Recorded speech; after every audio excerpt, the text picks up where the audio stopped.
Ladies and gentlemen, boys and girls, dinner time is here. That's right, we're talking about Season 2, Episode 10 of Hannibal on Dish by Dish. Well, greetings and salutations, Internet. It's your old pal, Patrick Hamilton, coming to you once again from the Baltimore Institute for the Criminally Insane.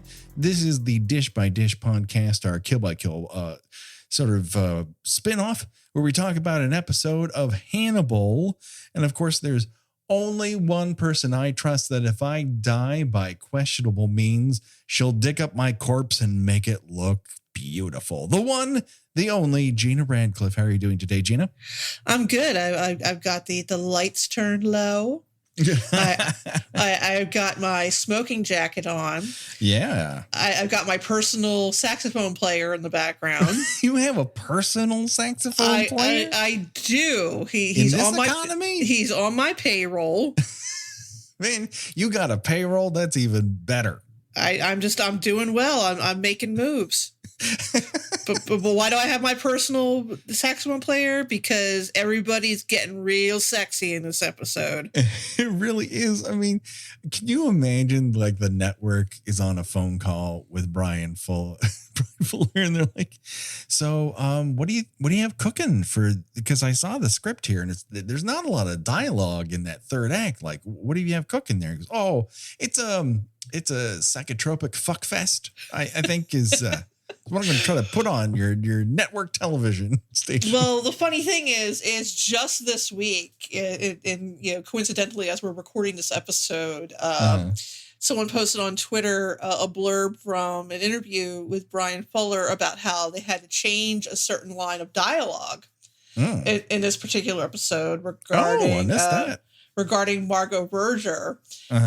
And Mason's kind of quaint use of the phrase button threading, I think he said, to mean female on female oral sex. Oh. Because the network would not let them use the phrase muff diving.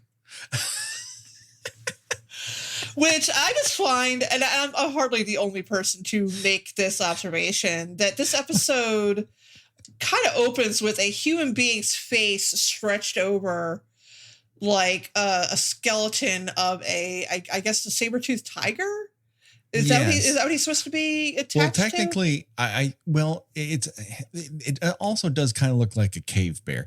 And my son would be remiss if he did not ask me, psychically. I winced because it's a saber-toothed cat. They're not actually tigers. Ah, yes. They're more closely related to cats. That's what happens when you live too close to the tar pits here. I mean, your kid wants to go every fucking month. He was really into it, but it might also be a cave. It might actually be a real cave bear skeleton. Okay, but be that as it may, they could get away with that. Mm-hmm. And all of the other horrific tableaus that have been set up for this show so far. But, they draw the line at the phrase muff diving. Yeah. Well, you have to have some standards, I suppose, is what's going on there. But because I was thinking, like, when I heard button threading, I'm like, what am I not getting here? And what I'm not getting here is that it's lesbian oral sex. Okay, sure. That he's so full, Mason Verger, of old-timey colloquialisms. Yeah, Mason Verger, or as I described him, is Michael Pitt as James Urbaniak as Mason Verger. With a bit of the Joker thrown in? A little bit, yeah. Yeah. And I mean, he is a joy to watch. Like, he is throwing himself into this role. let's yeah, and it's a very colorful role of someone who I believe is implied as a child molester. At the very least, he is a child molester. Who is just for shiggles training pigs to eat people, and also makes martinis out of tears. Yeah. Which I don't believe that's a that's a Brian Fuller original. That was not in the book, because I don't remember that part. In the book, we don't see him. We don't get to know him before his face is basically sliced off. He's already paralyzed and disfigured. It's only briefly explained that I think in the book he was supposed to be a pedophile as well, and also mistreated his sister. But the making martinis out of tears thing, that's strictly for this, I think. Yeah. He's got quite a kit that he breaks out whenever he makes a child cry. And his sister. And, oh my God. Oh, wow. It's such a performance with a capital P. And it's a welcome addition here. And the nice thing about not really exactly treading territory that other media versions of the sort of Hannibal books have covered is that you can explore these characters with a bit more freedom. You're not bound by the constricts of how they were portrayed in a more popular form. You can really just do what you want with them. And I think with Margot, you make her a real person. Right. Whereas in the book, as we discussed in the previous episode, what is Margot Verger? She's a lesbian. Yeah. And well, she's a lesbian. It's like, all right, please do go on. Well, she likes women. Right? Uh-huh. Yeah, I'm just making that, keep going gesture. Oh, there's nothing more than that. Okay. Yeah, she's a lesbian, but get this. She doesn't have a penis. So, like, cattle prod? Jesus Christ. Where did that cattle prod go? Where did they put that eel? Oh, God. Oh boy. Yeah. We're for the benefit of our listeners, we are talking about how we're going to wrap up this project altogether, and we are going to probably talk about at length the movie Hannibal, but also as a nice palate cleanser, we'll talk about an actual movie, which is Manhunter. Yes. Yeah. I think we owe it to everyone. I am curious to revisit Hannibal again. I think we said that before. But let's. Are you though, or are you really curious, or are you curious in the way that someone like rubbernecks a car crash? I think a little bit from column A and a little bit from column B. I mean, it's a movie that I saw once and I didn't particularly enjoy it, with the exception of the final scene, and a book experience that I didn't particularly enjoy, and yet I remember vividly. So maybe I'll find something new. Maybe I'll find something I like. Maybe I'll find something new to hate. I don't really know, but we will discover it all together at the end of this particular meat covered rainbow. And where that meat came from, you don't want to know, everyone. Yeah, just don't try to smell it. Don't try to suss it out from the person who gave it to you what it is. Yeah. Speaking of which. This particular episode picks up right where the previous one stopped. It does give you a better look at that window, and I must apologize because in our episode 9 coverage, I talked about how it was glass brick. It is not. It is small square panes of window. But I also don't believe that window existed previously. But our old friend, Mr. Tier, in his Robo-Bear killer costume, crashes through that window. And we kind of see through Will's eyes. They tussle, and he ends up killing this guy with his bare hands. This is what we know from what we're being told. Let's all keep that in mind. And as we alluded to earlier, that particular gentleman, Randall Tier, ends up in the Natural History Museum with 3/4 of his head mounted on a cave bear fossil. Which is really, when you think about it, probably how he wanted it to go. I do think that it is kind of honoring him as an individual and what he wanted to do in this life and perhaps the next. As opposed to being strung up with your balls cut off. Because honestly, who really wants that? No one. I mean, I'm sure there's one guy out there, but we suss him out at a party and we don't talk to him. So to all of this, Jack is seriously flabbergasted, and we have all of these scenes in which people look at each other askance. Yeah, there's a lot of meaningful looks in this episode. Yes. You know, a lot of Alana Bloom brow furrowing. Right. And no one trusts anyone. We're all very tired. John Carpenter's The Thing. It's all happening at once. Meanwhile, it looks like Freddie Lounds is staying in the same hotel that the Flesh Angels were discovered in season 1. Sure. Then is the same fucking hotel room set. Yeah, like, you would think that the crack journalist of murderstab.com would have a slightly better traveling budget. Are we going to break into the murderstab.com t-shirt market? Should we have someone we probably come up should. with a t-shirt for murderstab.com? Is it time for Dish by Dish to have its own t-shirt? That's what I'm thinking. I think we should. Yeah. I think yes. Let us know if you would buy a murderstab.com t-shirt. And then we'll send one off to someone to model it. We'll go for the full bizarre route with it. Freddie Lounds doesn't believe that Dr. Chilton was the Chesapeake Ripper. She doesn't believe the story. It doesn't pass the smell test for her, and is the first time in her history of the show of being right about anything. Yeah, she's not terrible this season. She's I have to assume that maybe the presumed death of Abigail Hobbs has humbled her a bit. Yeah. So she is a little more acting like a real reporter now, and not just a yellow journalist.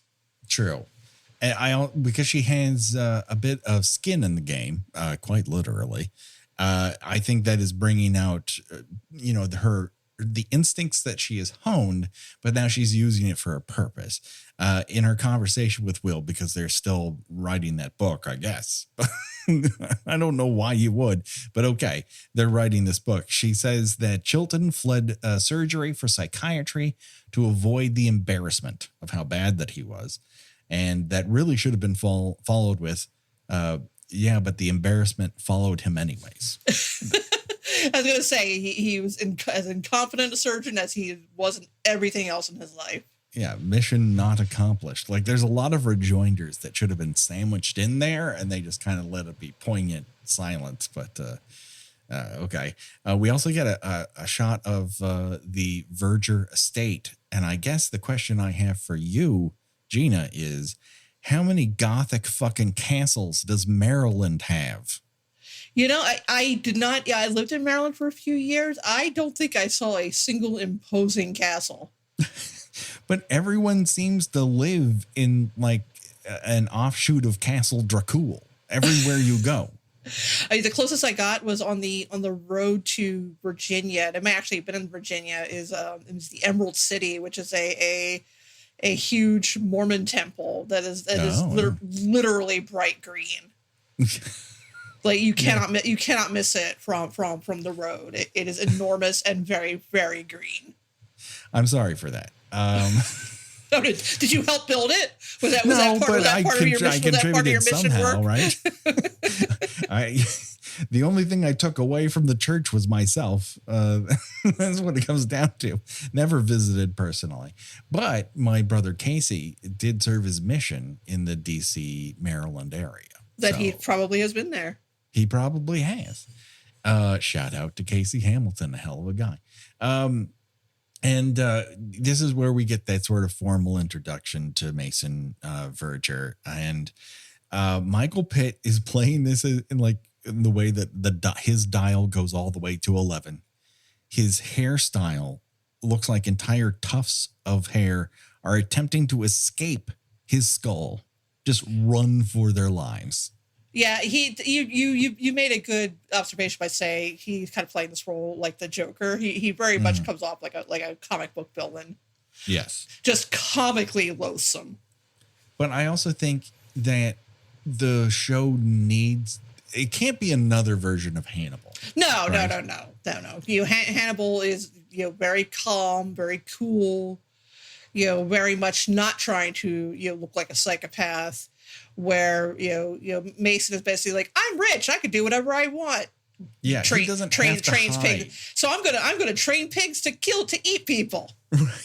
Just for the hell of it. Because I can, because I'm Mason fucking Berger and my dad ran a meat plant. Yeah.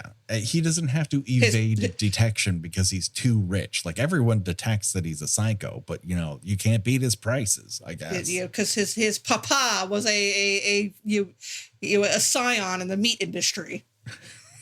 Yeah. And he talks about Papa a lot. Like, I don't think he has a scene where Papa does not make a posthumous appearance. There's a lot of talk about dear old dad, and I'm gonna go out on a limb here and say it was not as great a relationship as he's painting it. No, I'm going to assume not. Margot also tells us a little bit more about the predicament that she finds herself in that there has to be a legitimate male heir in the family. Otherwise, if she were to, I don't know, plug Mason's head with a couple new bullet holes, the entire fortune gets donated to the Southern Baptists, which really feels like a fuck you. Yeah. I mean, it's fictional and it still feels like a fuck you to me. Well, yeah. This is where I think Mason feels emboldened to openly threaten her with feeding her to his carnivorous pigs. She's in a real pickle.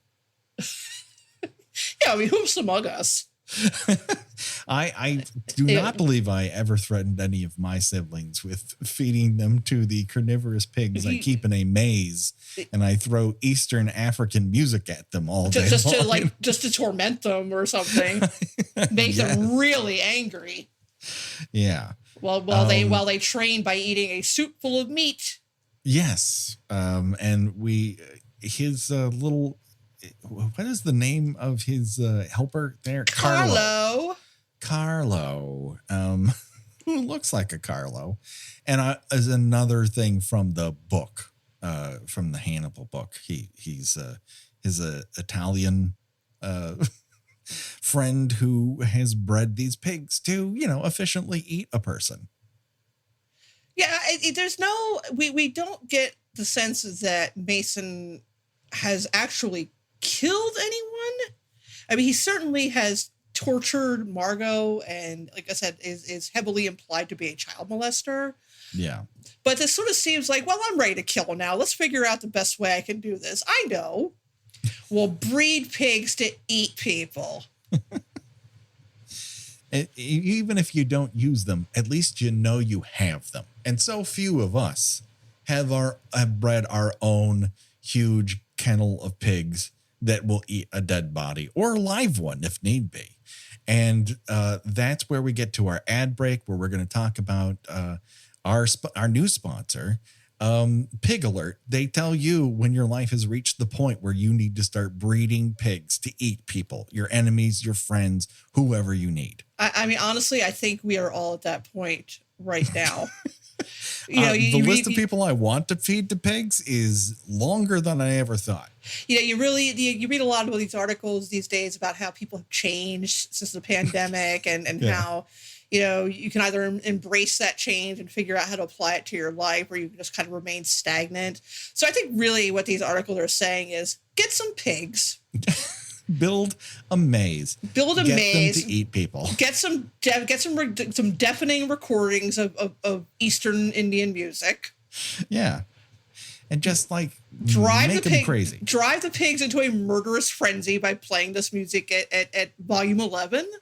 Yeah, make sure you tilt that ornate mirror to such a place where you can sit atop that cage and really be able to watch them munch away on human flesh. You know, make it like a sort of pay-per-view sort of setup. Sure. Why keep this to yourself when you can capitalize on it? That is the American way when it comes down to it. Exactly. Pigs, everyone. Train them to eat. Then the aforementioned third act of this is a psychotropic fuckfest. Yeah, everybody is boning down. Everyone has exactly what they want. They either have alcohol or theremin. Either way, it really works. Everyone's up for their job. I mean, we've all had to use, we've all gotten into some trouble, as it were, thanks to alcohol. But how many of us could say we've gotten into some trouble thanks to playing the theremin? Very few of us, and that it's AIDS. Like, you should feel it here, and then you'll feel it here, and you know what he's touching. And Gina, this is network television. I was too busy being preoccupied by trying to seduce someone with the soundtrack to a 50s sci-fi film that you also feel, you can feel in your lady parts. I mean, Depeche Mode, yes. Barry White, certainly. Theremin music, I don't know. I think I'm going to put my robe back on and leave the room. When we end up doing After Dark, we might have to cover that Fulci movie. Oh my God. A woman comes to orgasm with a guy blowing a saxophone into her vagina. That's a real movie. And guess what? Now you know why Gina has a saxophonist on staff. You had to. I highly recommend it. And then at one point, in the orgasmic glory, Will turns into Antler Man, and he's then all of a sudden somehow that is not a buzzkill. Yeah, he's fine with it. Somehow he does not immediately stop fucking and say, "Hey, that's weird."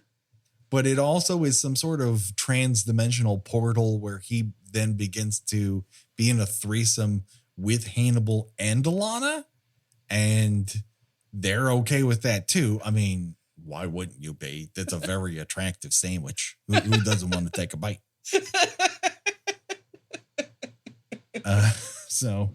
And then Mason invites Hannibal out to what I think is intimidate him. I think Mason's a very dumb character, and I think I enjoy that.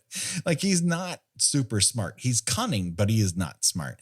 And I think he's like, "Oh, I'm gonna show this Hannibal what I do." And he's like, "Thanks for inviting me." And he goes, "Well, it would have been rude to say no." And Mason just doesn't know how to deal with this. Like, he's rich, but he's not cultured. He abuses small children. That's what he does. But Hannibal just turns the tables on him and kind of puts him in check within 2 minutes. Like, A, I know what you do. B, I know who you are. C, you're lucky I can't tell anybody. But also, you can say things to me that I can't tell anybody. But Mason doesn't know who the fuck he's talking to. And Mason comes out of that thinking, "Oh, I can manipulate this guy." I think he cannot be more wrong. Well, the funny thing is that somehow it does not occur to Mason, or if it doesn't occur to him, then he doesn't care that Margot has been talking about him to her psychiatrist.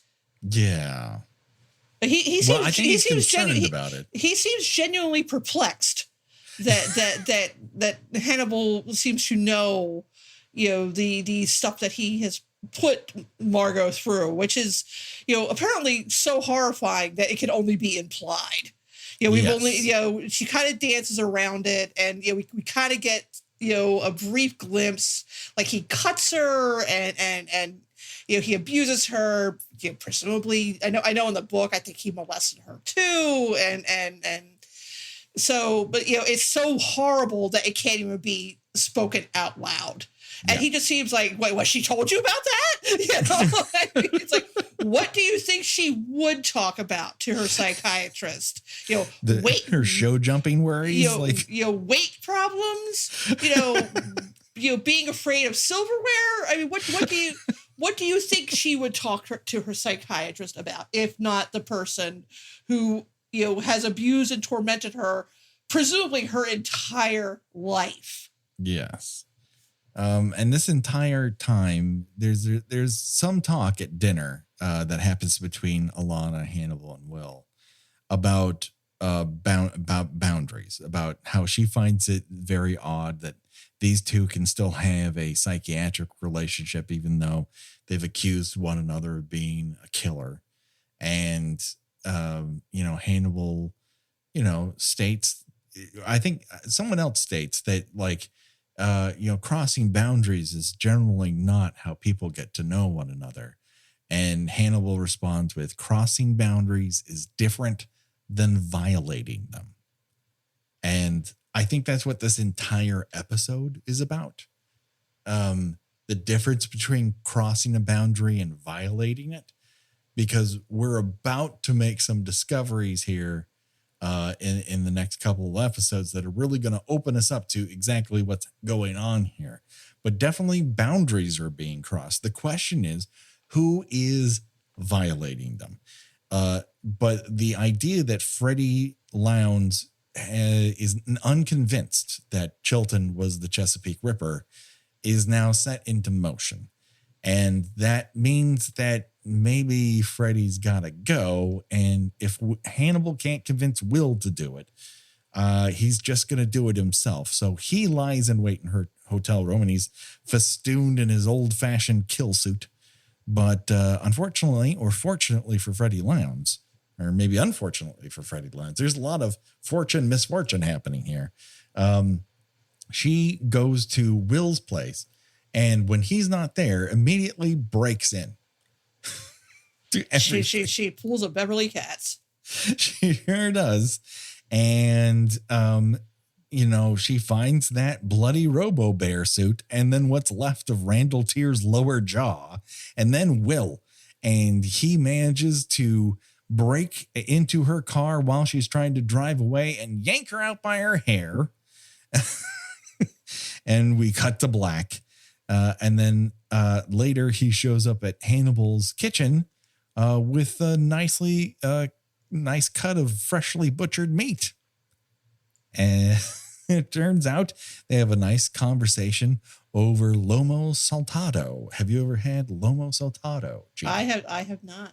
It's a Peruvian dish, and it's basically a stir fry of sirloin, onions, tomatoes. It's typically served with French fried potatoes and rice. How much of each really depends on who's cooking it. It's very easy to do and very tasty. You usually use some vinegar and some soy sauce for a base, and it's very salty and good.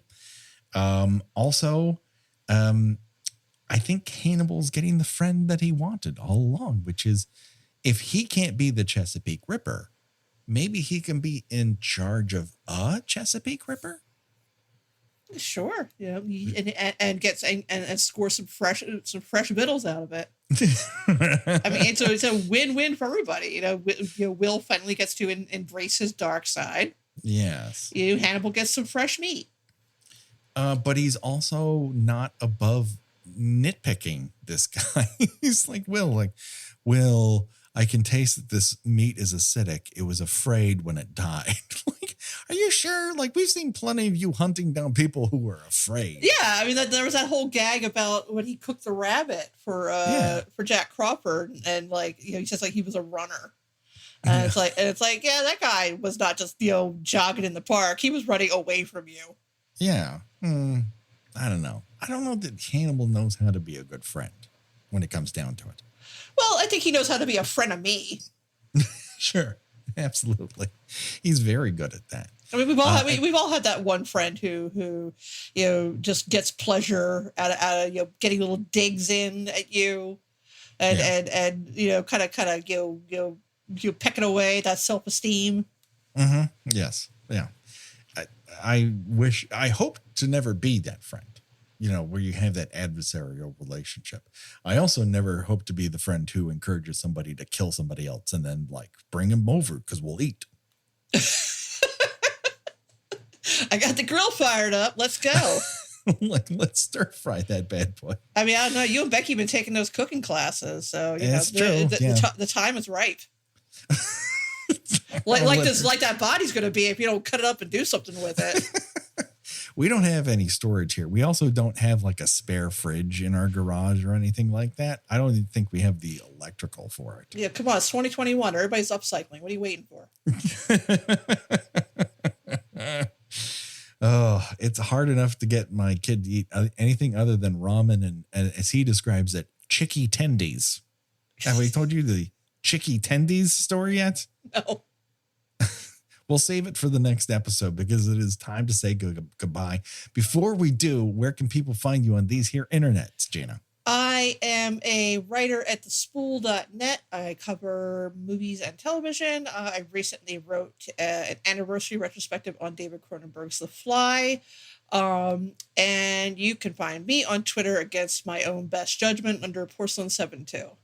Be there, do it today, people. You can find us anywhere that's on the socials, I'm pretty sure, at this point. And of course, rate and review us on iTunes. If you want more Dish by Dish, guess what? The next episode is going to be in your feed. That's right, because we have so much coming up before Halloween. We're double decking our coverage of Dish by Dish, and you're getting another episode right after this one. So until then, for myself and for Gina, bye-bye, everybody. Bye.